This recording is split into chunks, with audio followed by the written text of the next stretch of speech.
Hi. Sorry if the lighting's a bit shitty. It's like 8 in the morning right now.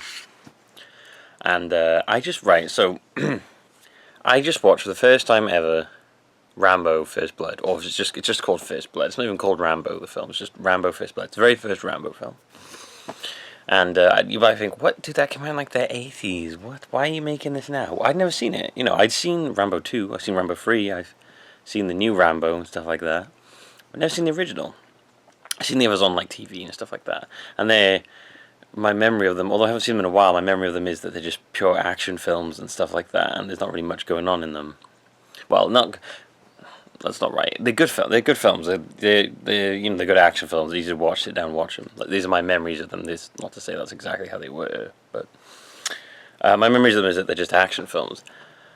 I'd never seen the first Rambo film, First Blood, until tonight. Because I just so happened to see it because it popped up on Amazon Prime, Instant TV, and the only reason I looked at it, honestly, because I looked at the date, and the date said 2002, and I was like, I'm pretty sure the first Rambo film came out in the 80s.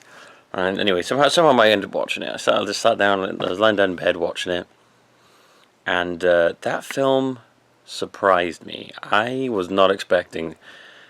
Having never watched it, I honestly didn't know anything about the first Rambo film. I just assumed it was like the other two, was just this action film. It was, just all action, not really much story going on or whatever. The story was there to push the action. And I didn't know it was about this soldier who was suffering from like insanely severe like PTSD. Like he couldn't adjust to the world around him. He was like suffering from all the things he'd experienced in Vietnam and stuff like that, and he was just like, he was in a world that he just couldn't adjust to anymore, and I had no idea. It was crazy. Like it was an action film, but I think the body count in the first film is something like 1, maybe 2. There's one guy he kills by throwing a rock at a helicopter, and he just throws he's like hiding behind a tree because this guy's trying to shoot him with a rifle. I thought it was based in the jungles. Well, I didn't know it was based in like a little town where the sheriffs were trying to kill him. It was so weird. I was not expecting this at all. It was really good. Like, I just had to make a video because I was so blown away. But like, I haven't had a film affect me like this in such a long time. It's crazy. I never thought that I would add to my list of films that have made me tear up Rambo, First Blood. Like, yeah, I think he throws a rock at a helicopter.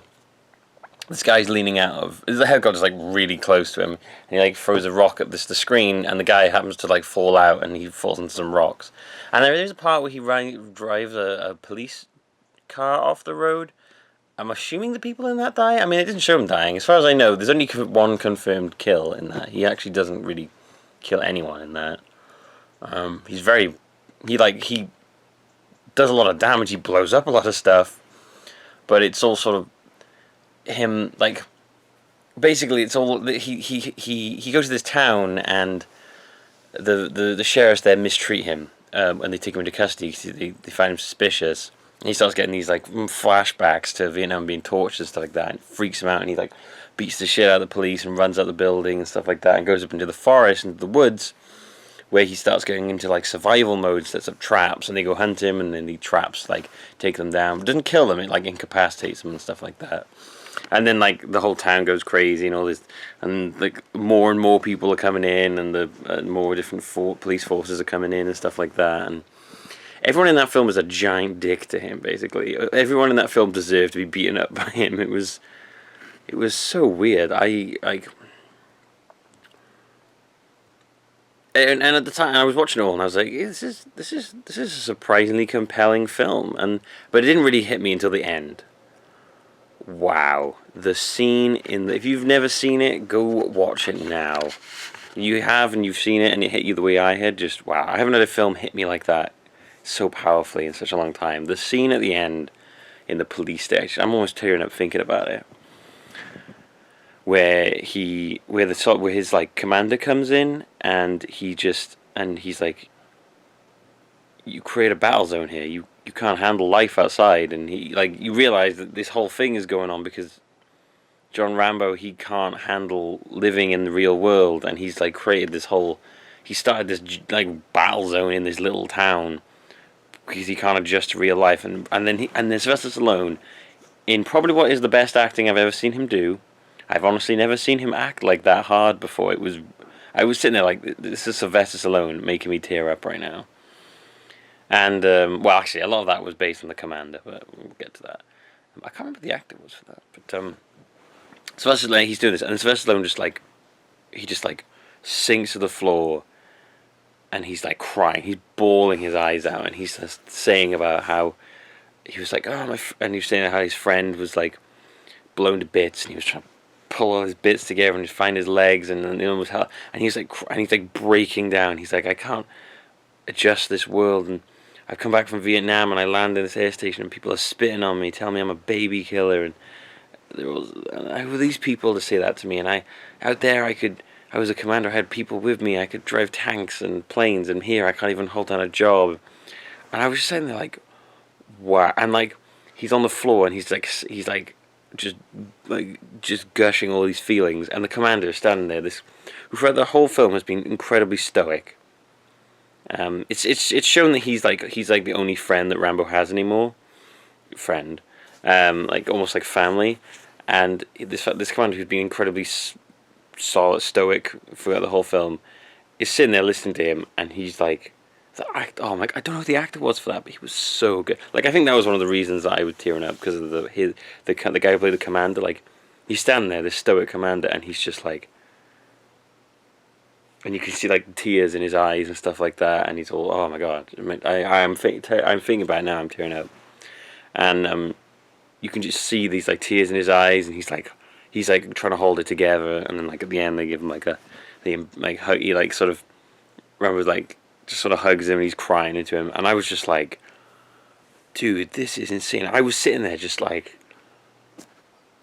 what? I did not expect this from Rambo. But then, having seen that, it makes all the other films way different. Like, they're in the next films, my memories of them, they're all just action all the time. They have insanely high body counts, but it kind of adds a new level to them. In that, I mean, he's like such a tragic character, Rambo.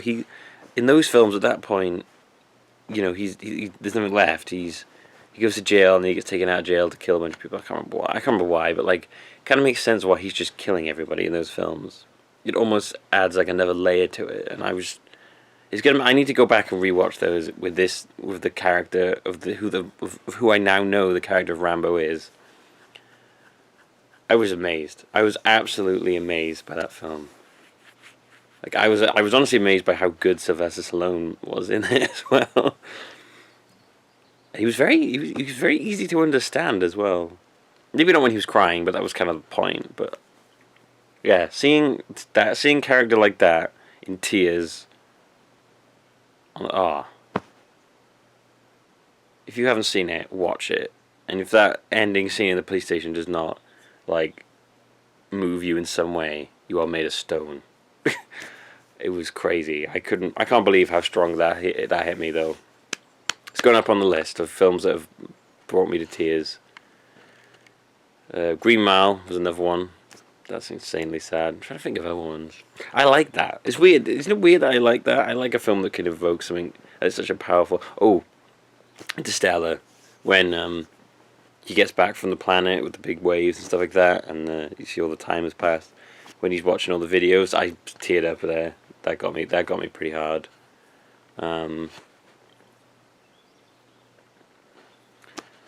There's been a couple. Like, I really like a film that can do that to me. I like getting teary eyed in a film because I know I've invested in it. It's done something to me, you know. I wasn't particularly invested. Well, I guess I was invested in Rambo. Like, I felt sorry for the character. Like, he was this guy, and all these people were just like trying to fucking kill him, and no one understood what he was going through, and it was just, man, such a good film. So good. I just had to rant. I needed to just get my thoughts. I've done this. I already did this to my dad. I was like, "Oh my god, you gotta listen to me talk about all these feelings I'm having for this film." And but yeah, I was just like, I need to get this out. So I'm gonna make there's just this random video of me telling you what happened today, the first time I watched the very first Rambo film. What a strange video.